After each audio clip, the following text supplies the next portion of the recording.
अस्सलाम वालेकुम दोस्तों अॼु तव्हांजे लाइ अनवर कमरानी जो हिकिड़ो नायाब इंटरव्यू खणी आया आहियूं।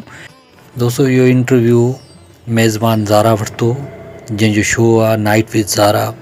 तमामु ज़बरदस्त इंटरव्यू वरितो ऐं जेको अनवर कमरानीअ तमामु ख़ूबसूरत ॻाल्हियूं कयूं ऐं पंहिंजे बारे में तमामु जेके राज़ ॿुधाया। तव्हां ॿुधंदो तव्हांखे मज़ो ईंदो। दोस्तों अगरि तव्हांखे वीडियो पसंदि अचे त मुंहिंजी वीडियो खे लाइक कजो, कमेंट्स कजो, दोस्तनि खे शेयर कजो ऐं मुंहिंजी चैनल कामरान जानी सिंधी खे सब्सक्राइब ज़रूरु कजो। महिरबानी। अचो त पोइ वीडियो ॾिसूं। एॾी ज़बरदस्त सेलिब्रिटी आहे माशाल्लाह। उन्हनि जो सॉन्ग सां ॿुधो था, लेकिन एज़ अ शाइरी ऐं एज़ अ उन्हनि जेका शाइरी कई आहे, जेका तख़लीक़ कई आहे, जेका उन्हनि खे पूरी दुनिया में उन्हनि खे इज़त मिली आहे। केतिरा ई उन्हनि खे सिंगर्स उन्हनि जी शाइरी खे ॻायो आहे, केतिरी ई दुनिया में उन्हनि जी शाइरी मशहूरु थी आहे। असां वटि वेठा आहिनि हिकिड़ी ख़ूबसूरत ऐं ज़बरदस्त सेलिब्रिटी अनवर कमरानी।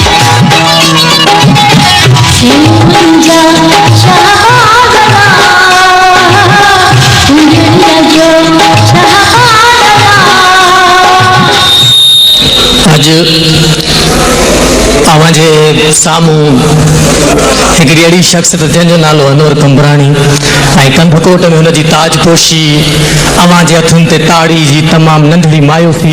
सभई उथी बीहो अनवर कमरानी जे मान में जो ताड़ी वॼायो। सभई उथी बीहो, पूरो हाल सभई गॾिजी ताड़ी वॼायो।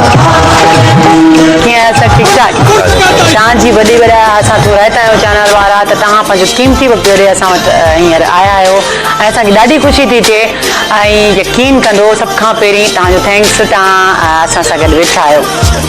तव्हांजी महिरबानी। कीअं लॻो असांजी नाइट विद ज़ारा में तव्हांखे असां राति जे वक़्तु टाइम एतिरी ज़हमत ॾिनी तव्हांखे? ॾाढो सुठो पियो लॻे ऐं तमामु सुठो प्रोग्राम आहे तव्हांजो ऐं अलाह साईं तव्हांखे अञा वधीक तरक़ी ॾे। पूरी सॼी टीम खे, सत खे, धरती जी खे मां मुबारकबाद चवंदुसि। बिल्कुलु बिल्कुलु सही था चओ। अच्छा, मुंहिंजे ज़हन में घणा सवाल आहिनि। प्रोग्राम माशाल्लाह आहे, असां वटि घणा सवाल मां पुछंदो, पर हिकिड़ो सवाल पुछंदो। जॾहिं मूं वटि को बि सिंगर ईंदो हुयो, जॾहिं वेहंदो हुयो, म्यूज़िशियन्स हूंदा हुआ हुन सां गॾु, पोइ मां ज़रूरु मुंहिंजो जुमिलो जो हूंदो त तव्हांजी शाइरी कीअं, तव्हां शाइरी जेका कई आहे कीअं, तव्हां पोइ नालो ॿुधाईंदासीं हिन जी आहे हिन जी आहे।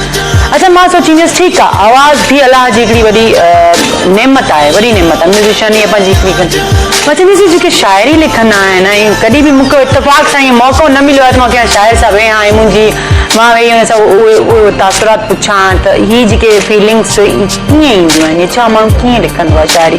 कालम बि लिखिया आहिनि, उहो ज़ाहिर आहे इंसान फ्यूचर खे ॾिसी कालम मां बि अगरि निकिरां त लिखी सघंदा आहियूं, पर राइटर माण्हू ऐं हिन एॾी फीलिंग्स पैदा थियनि, इहा छा आहे हिन में? थोरो मुंहिंजनि में ॿुधायो मूंखे हिन जे बारे में। बसि ईअं अर्ज़ु इहो आहे त पहिरीं ॻाल्हि उस्ताद बुखारी जी हिकिड़ी ग़ज़ल जी सिट मां बिल्कुलु बिल्कुलु चवंदुसि त ढके छॾ पंहिंजे जज़्बनि खे, मथां उस्ताद पधरो थी, अदीबनि जे अॻियां आहीं फज़ीलत जी ज़रूरत आहे। त मां जॾहिं सवाल जो जवाबु ॾियां तव्हांखे त प्लीज़ महिरबानी करे विच में कैची न हणिजो। बिल्कुलु बिल्कुलु सवाल पूरो मूंखे। हा, पहिरियों सवाल तव्हां मूंखां जेको पुछो त शाइरी जी मूं शुरूआत कीअं कई। जी जी। बहुत ही अर्ज़ु इहो आहे त जेसि ताईं इंसान खे चोट नथी लॻे उहो शाइर नथो थी सघे। छो त शाइरी हिकिड़ी कुदरती ॾात आहे ऐं कुदरत जी तरफ़ां आमद थींदी आहे, जेको आम माण्हू नथो करे सघे।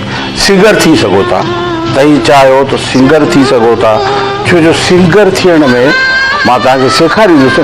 चओ तव्हां कंदो आहे, पर न, शाइरी जेकी आहे हे अलाह जी तरफ़ खां हिकिड़ी ॾात आहे जेका की कंहिं खे नसीब थींदी आहे ऐं उहा शौक़िया न थींदी आहे। इश्क ऐं शौक़ ॿई भाइर आहिनि। शौक़ नंढो भाउ आहे, इश्क वॾो भाउ आहे। पोइ जंहिंखे इश्क लॻे थो उन जी शाइरीअ में हिकिड़ो दर्द कुदरत न थी थो वञे ऐं अलाह जी तरफ़ खां उहा ॾात पाण ई आमद थिए थी। इहो ई कुझु सिलसिलो मूंसां।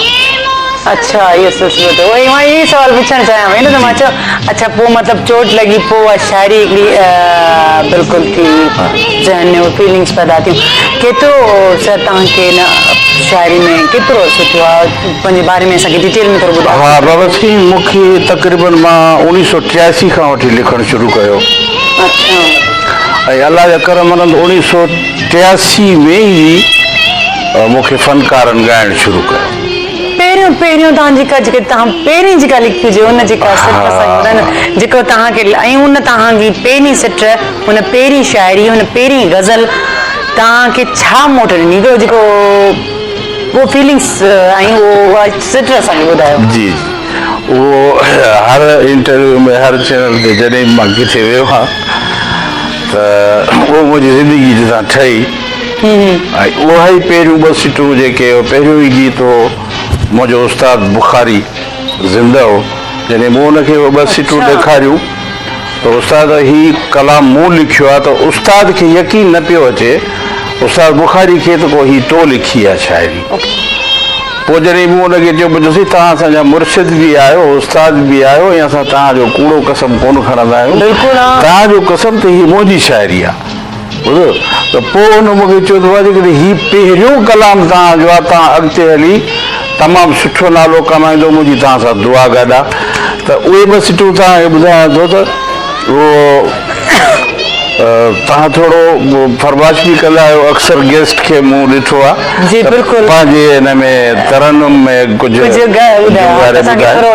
पहिरियों कलाम हो मुंहिंजो जेको मरहूम गुलाम हुसैन मिरासी जेको उस्ताद हुयो हिकिड़ो सुठो गायक हो उन दौर में फनकार बि थोरा उन ॻायो हो पहिरियों कलाम। अच्छा मुझे यार लाती में दी मुझे प्यार पातो गानो दुनिया वारा बुधो ही कन गई मुझो फसानो मुझे यार लाती में दी इहो मुंहिंजो पहिरियों तव्हांजो ज़बरदस्त